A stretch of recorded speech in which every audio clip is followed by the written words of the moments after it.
दोस्तों आज मैं आपके लिए 2021 में रिलीज हुई एक ऑस्ट्रेलियन हॉरर थ्रिलर मूवी लाया हूँ जिसका नाम है द पोजेस्ड। फिल्म के स्टार्ट में हमें एक घर दिखाया गया है जहाँ कुछ स्ट्रेंज एक्टिविटीज हो रही थी।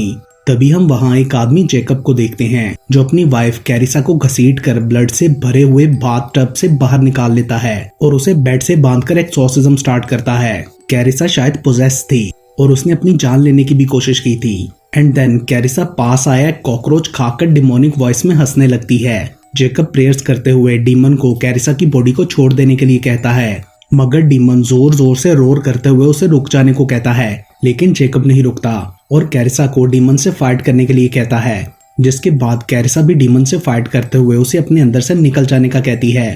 तभी जेकब डीमन को खींच कर कैरिसा की बॉडी से बाहर निकालता है और हम उसे सामने रियल शक्ल में देखते हैं जो कि फिर गायब हो गया था। नेक्स्ट मॉर्निंग जेकब का नेफ्यू लियाम उनके घर आकर कैरिसा से मिलता है जो उसे बताती है कि जेकब अपने फ्रेंड डायनो की वर्कशॉप पर गया है। लियाम को कैरिसा की कंडीशन कुछ ठीक नहीं लगती, मगर पूछने पर वो कहती है कि बस रात को उसने वाइन थोड़ी ज्यादा पी ली थी। जिसके बाद लियाम जेकब के पास जाकर कैरिसा के हाथ पर लगी बैंडेज का पूछता है तो जेकब उसे रात की सारी बात बताता है।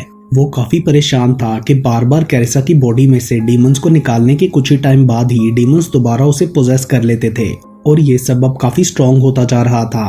वो ये भी कहता है कि उसे कुछ बहुत बुरा होने की फीलिंग्स आ रही हैं। लियाम भी ये सब सुनकर परेशान हो गया था। जेकब उसे अपनी फिक्र ना करने का कहकर उसकी गर्लफ्रेंड एटेली से मिलने का कहता है। देन लियाम उससे क्लब में मिलता है जहाँ वो एज अ डीजे काम करती थी। वहाँ उसकी फ्रेंड नडीन भी थी। सडनली ड्रिंक पीने के बाद एटेली को एक ब्लैक स्मोक का क्लाउड सा किसी लड़की के अंदर जाता हुआ दिखता है जो कि शायद डीमन था।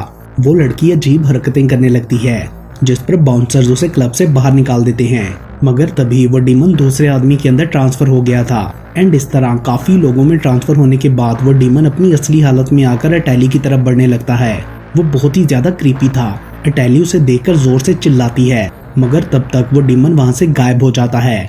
लेटर ऑन एटेली सब फ्रेंड्स के साथ होती है तो ओरियन उससे पूछता है कि तुम चिल्लाई क्यों थी, जिस पर वो बताती है कि उसने डीमन को देखा था और वो बचपन से ही डीमंस और मॉन्स्टर्स को देख पाती है। पहली बार उसने 6 साल की एज में अपने डैड के अंदर एक मॉन्स्टर को देखा था जो उसकी मॉम को मार रहा था। वो ये भी बताती है कि क्लब में नजर आने वाला डीमन जानता था कि मैं उसे देख पा रही थी। लियाम बोलता है कि उसे एटेली की बातों पर यकीन है क्योंकि वो भी अपने अंकल जेकब के साथ मिलकर डीमंस को एक्सरसाइज करता है। ये सुनकर सब लोग काफी हैरान होते हैं। लियाम उन्हें बताता है कि कुछ मंथ्स पहले हमने एक लेडी को क्लियर किया था जिसके साथ थीफ डीमन अटैच था जो कि उस लेडी से चोरियां करवाता था।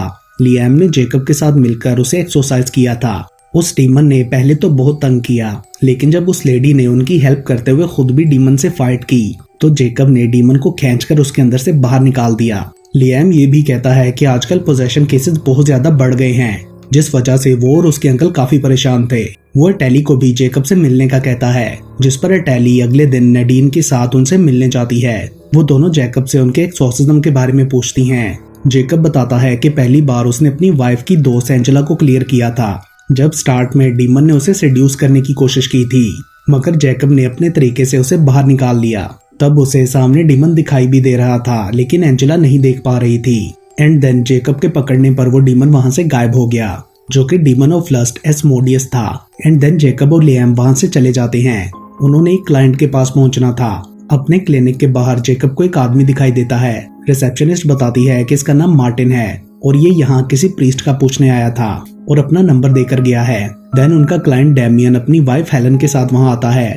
जेकब उसे स्पिरिचुअल क्लियरिंग के बारे में एक्सप्लेन करते हुए बेड पर लेटाकर उसके हाथ बांध देता है और कहता है कि जब मैं तुम्हारा नाम पूछूं तो अपना पूरा नाम बताना। जिसके बाद एक्सॉर्सिज्म स्टार्ट करके जेकब उसका नाम पूछता है, मगर डैमियन के अंदर का डीमन खुद को रिवील करके जेकब की वाइफ को कर्स करने लगता है जिससे उसे गुस्सा आ गया था। मगर सडनली डीमन डैमियन का हाथ छुड़ाकर जेकब का गला पकड़ लेता है। तभी हेलन डैमियन को कमांड देती है एंड देन उसकी हेल्प से जेकब डीमन को बाहर निकाल लेता है। डैमियन अब क्लियर हो गया था इसलिए वो और उसकी वाइफ वहां से चले जाते हैं। उनके जाने के बाद जेकब प्रेयर्स करते हुए गॉड से हेल्प मांगता है कि वो अपनी बॉडी को क्लियर कर सके।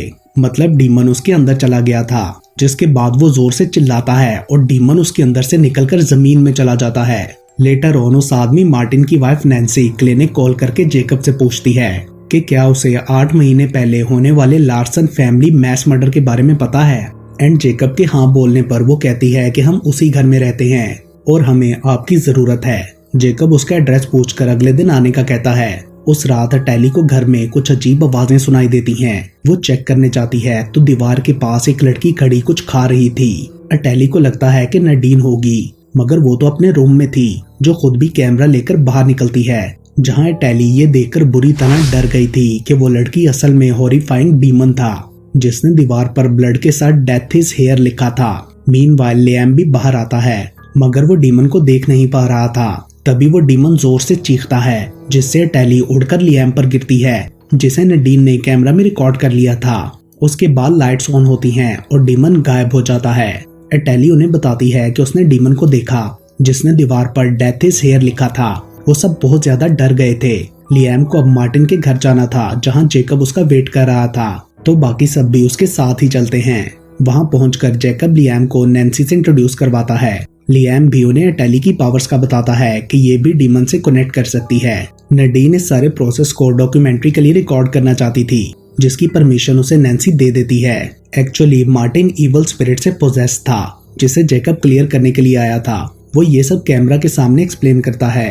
तभी टैली को ऊपर की विंडो में कोई खड़ा दिखाई देता है, जो कि शायद डीमन था, क्योंकि मार्टिन को तो नैन्सी ने बांध रखा था। ये सब सुनकर ओरियन बुरी तरह डर जाता है। वो वहां से जाने का डिसाइड करता है, मगर बाकी सबके अंदर चले जाने के बाद उसे डरावनी आवाज आती है, जिससे डरकर वो भी उनके पीछे चला जाता है। अंदर पहुंचने पर उन्हें ऊपर से खौफनाक चीखों की आवाजें आती हैं और घर के सब डोर्स भी स्टक हो चुके थे। वो सब बुरी तरह घबरा जाते हैं। जेकब नडीन और ओरियन को नीचे रुकने का कहकर बाकी सबके साथ ऊपर मार्टिन को देखने जाता है। वहां से उन्हें बहुत गंदी स्मेल भी आ रही थी। जेकब बोलता है कि ये डीमंस की स्मेल है।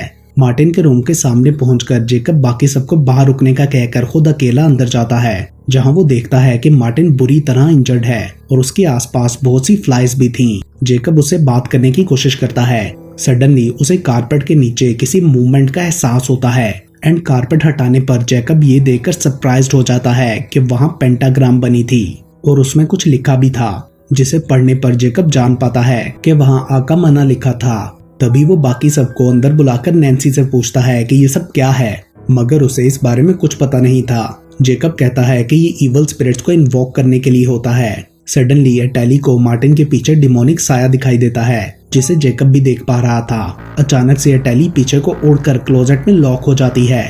वो लोग उसे खोलने की कोशिश करते हैं, मगर हैंडल टूट जाता है। मीनवाइल क्लोजेट के अंदर डीमन टैली को हॉन्ट करता है। तभी नैन्सी को याद आता है कि क्लोजेट की मार्टिन इसके ऊपर रखता था, जिसे लियाम ढूंढ लेता है। उधर डीमन टैली के सामने आकर उससे कहता है कि मुझे तो मच्छी लगी हो, और तभी जेकब लॉक खोलकर टैली को बाहर निकाल लेता है, जिसके बाद टैली जल्दी से क्लोजेट को बंद कर देती है ताकि डीमन बाहर ना आ सके। उसके बाद जेकब एक्सोर्सिज्म स्टार्ट करते हुए मार्टिन से उसका नाम पूछता है, मगर मार्टिन के अंदर का डीमन कुछ नहीं बोलता एंड देन हंसने लगता है और फिर अचानक से वो मार्टिन की बॉडी से बाहर निकल जाता है। मगर जेकब बोलता है कि वो वापस जरूर आएगा क्योंकि वो इसकी बॉडी से लिंक्ड है। तभी मार्टिन नैन्सी को हेल्प के लिए कहता है। वो सब उसे रोकने की कोशिश करते हैं, मगर नैन्सी फिर भी मार्टिन के पास चली जाती है। ये देखते हुए जेकब रूम से बाहर जाकर लियाम को होली वाटर देता है, जिसे उन्होंने पहले कभी यूज नहीं किया था। लेकिन जेकब कहता है कि पहले कभी उनका ऐसे डीमन से सामना भी नहीं हुआ था। उसने जो टैली के साथ किया, इसका मतलब वो बहुत ही ज्यादा पावरफुल है। ये टाइप ऑफ सोल्जर डीमन है। लियाम एक्सप्लेन करता है कि सोल्जर डीमन बॉडी से बाहर रहकर भी उसे कंट्रोल करके इन्फ्लुएंस कर सकते हैं। उनके लिए उसे पोजेस करने की जरूरत नहीं होती। देन जेकब बताता है कि इस घर के प्रीवियस ओनर सैटेनिक वर्शिपर थे और उन्होंने इस रूम में डीमन आकामना को इन्वोक करने की कोशिश की होगी, क्योंकि उसे बुलाने के लिए ब्लड सेक्रीफाइस सबसे ज्यादा पावरफुल होता है। इसलिए लार्सन ने अपनी पूरी फैमिली और खुद को यहाँ पर मार दिया।